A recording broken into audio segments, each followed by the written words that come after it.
Welcome to rSlash Am I the Butthole, where we have a crazy scandal over Puppy Olympics. Am I the butthole for getting our neighborhood dog Olympics canceled instead of bending the rules for a neighbor? I understand that this is a silly issue to have, but I need advice. 5 years ago, my HOA decided that our neighborhood is boring and encouraged people to come up with ideas and activities to liven things up. Thus, my Pup Olympics was born. It's just the neighborhood dogs competing poorly in different silly events for 2 days and being rewarded with treats. Early on, there would be prizes for the owners of whichever dog won each event, and it was really all just fun and games. After a couple of years, we started doing a paid entry for each event, and the money went towards cash prizes and a donation to a really great local animal shelter where a lot of us got our dogs. It might be worth noting that most people in the neighborhood choose to donate their cash prize towards a shelter fund, so we usually come up with a pretty great donation. People look forward to the Pup Olympics every year. It's ridiculous, but it's fun, and we all love it. 18 months ago, a new neighbor moved in, and she has a poodle who frequently competes in and wins dog competitions. This dog has 1 million followers on Instagram.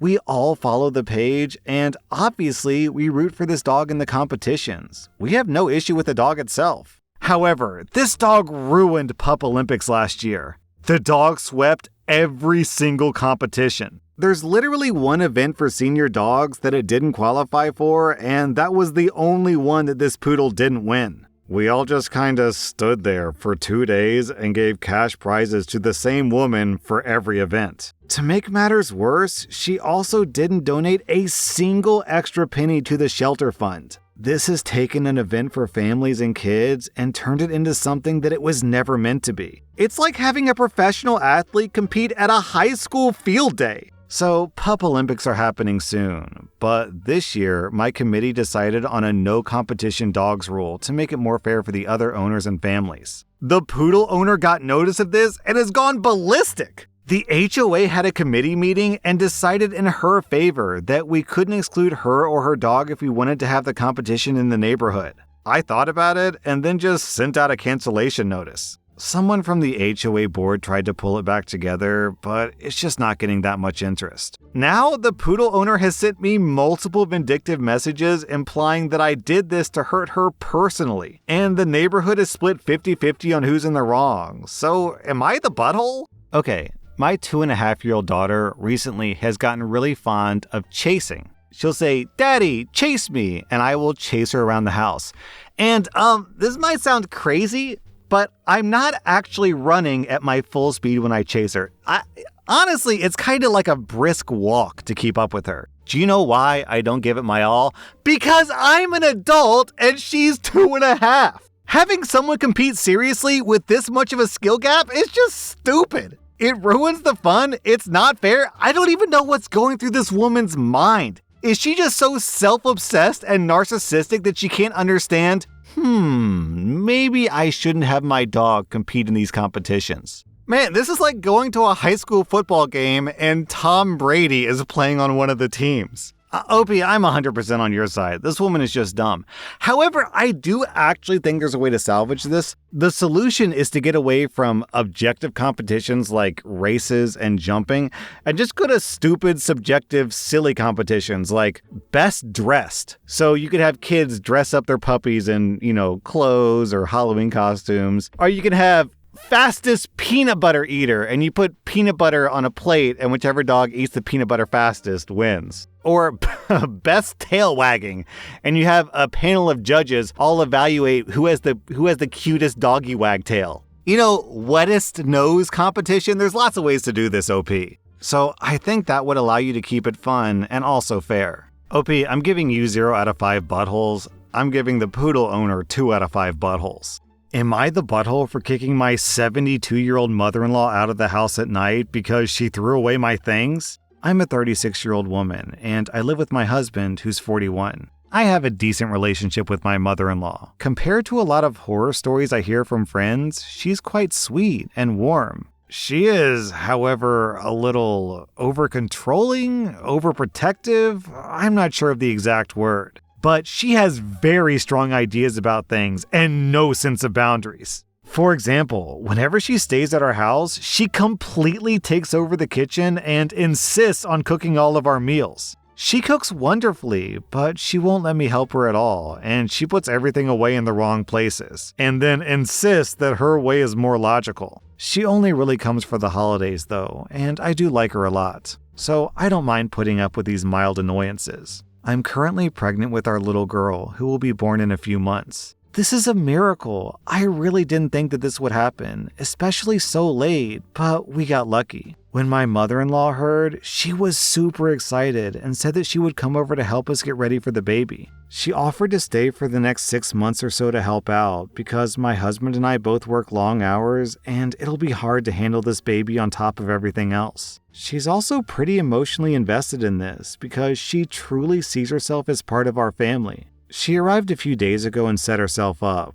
Then she started with the cleaning. I like collecting things from garage sales and such. Things like little sculptures and books and baskets. Stuff a lot of people would consider utter junk. Our house is definitely overstuffed, but it's reasonably tidy and doesn't seem like a hoarder's house or anything. My mother-in-law, on the other hand, likes everything surgically clean. Yesterday, I came home from work to find the house like a war zone. She went through my cabinets and cleaned everything out she considered junk and had apparently made several trips to Goodwill before I got home. I was really angry and asked her why she would ever do this. She said the house has to be tidy for the baby and that it would be dangerous for the baby to be in my cluttered house. Then she took the next bag full of my stuff and tried to walk out the door. I kinda lost it and told her she could leave now. She was shocked that I was serious and said that she doesn't have anywhere to go and it's so late. It was about 9:30 p.m.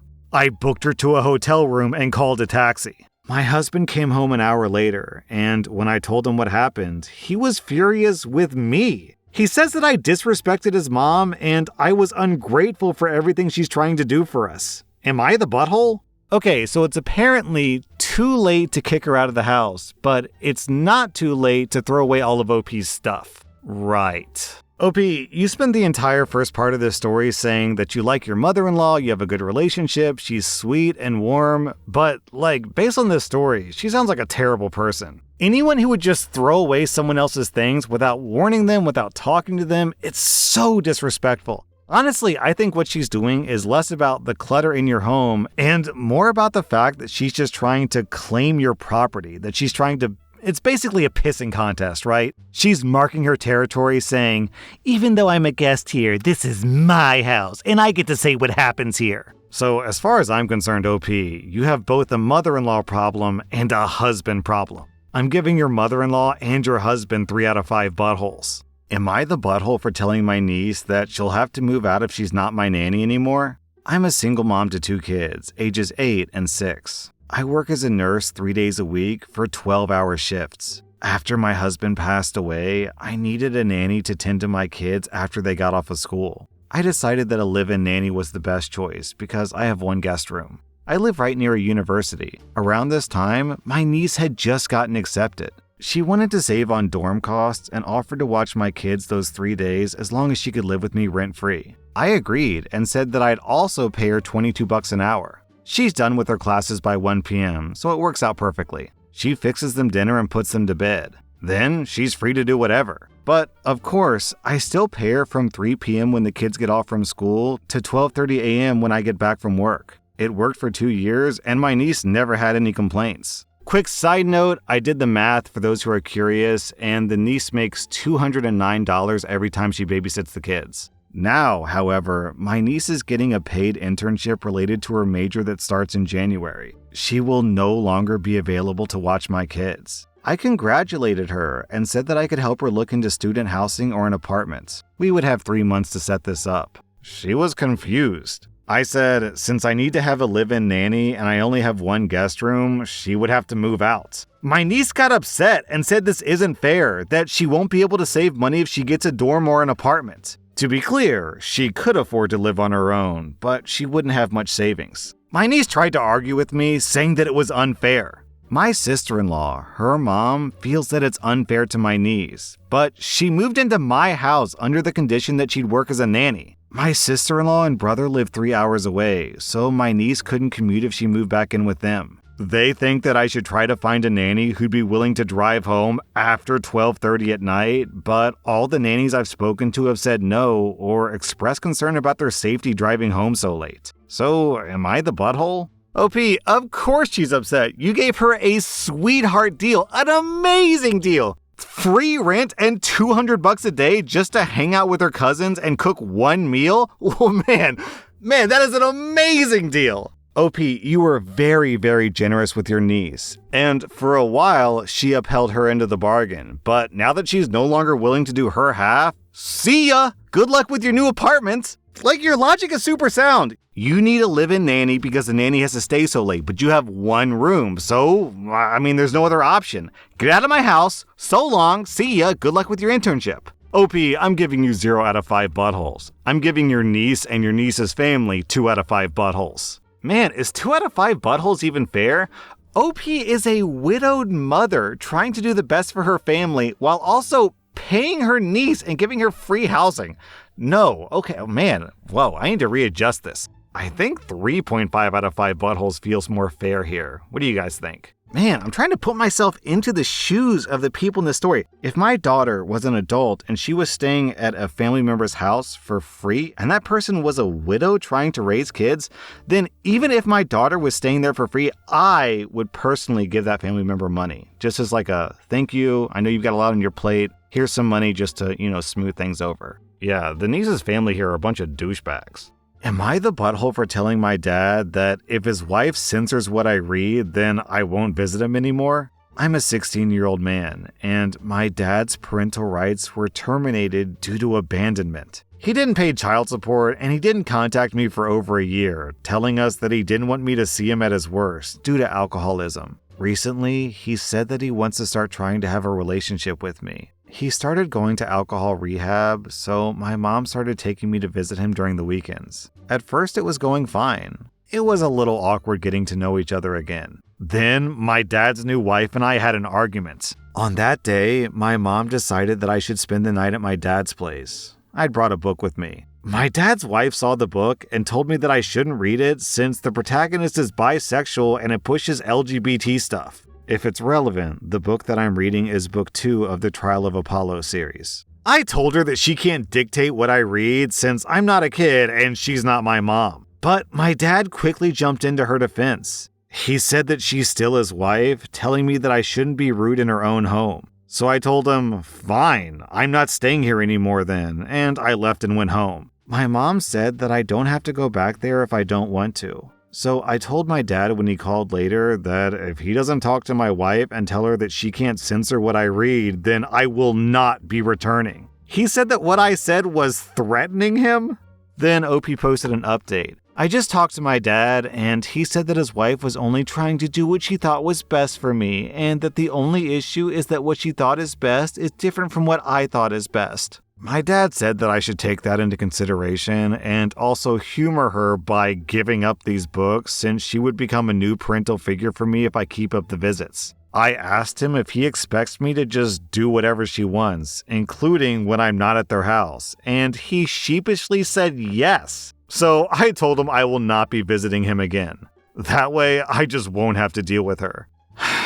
OP, your dad showed you that he doesn't really care about a relationship with you when he abandoned you. Then, when he tried to reforge your relationship, if you can even call this trying, he showed you that he doesn't care about you again. So, OP, I think your best bet is to just cut your dad out of your life. Realistically, it doesn't sound like you're gonna lose much. I'm giving you 0 out of 5 buttholes. I'm giving your dad 4 out of 5 buttholes for being a terrible father. Am I the butthole for telling my daughter I told you so and I'm not fixing her problem even though it'll cost her thousands of dollars to fix it? So I have a 26-year-old daughter named Ava. We helped her put a down payment on a house and she's changing things in the home. I've told her so many times to hire a professional if it's not a DIY project. I've had to fix so many of her projects, so I put my foot down telling her I will not help her from now on. Ava mentioned changing the tile in the bathroom, and I told her she should hire someone for that if she isn't using stick-on tile. Well, she went and tried to do it on her own, and she made a huge mess of the bathroom. She called me up and asked me if I could fix this. I told her, I told you so. We've done this dance way too many times, and she needs to just hire someone to fix it. She told me it'll cost her thousands of dollars to fix it, but I told her no, and she called me a jerk. Now she has a messed up bathroom since she needs to save up for someone to fix it, and she thinks that I'm a jerk. Alright, considering this has been an ongoing issue, I have to wonder if this is intentional weaponized incompetence. You know, she doesn't want to hire a professional that's going to cost $2,000 or whatever, so instead, she destroys it, then calls up daddy and is like, oh, boo-hoo, daddy, I messed up. Can you come help me, please? And then daddy comes to fix it. Rinse and repeat over and over and over until, voila, you have a brand new house that cost you $0 to fix. OP, I'm giving you 0 out of 5 buttholes. I'm giving your entitled daughter 2.5 out of 5 buttholes. That was r/Am I the Butthole, and if you like this content, check out my podcast where I publish the exact same episodes. Also, hit that subscribe button because I put out new Reddit videos every single day.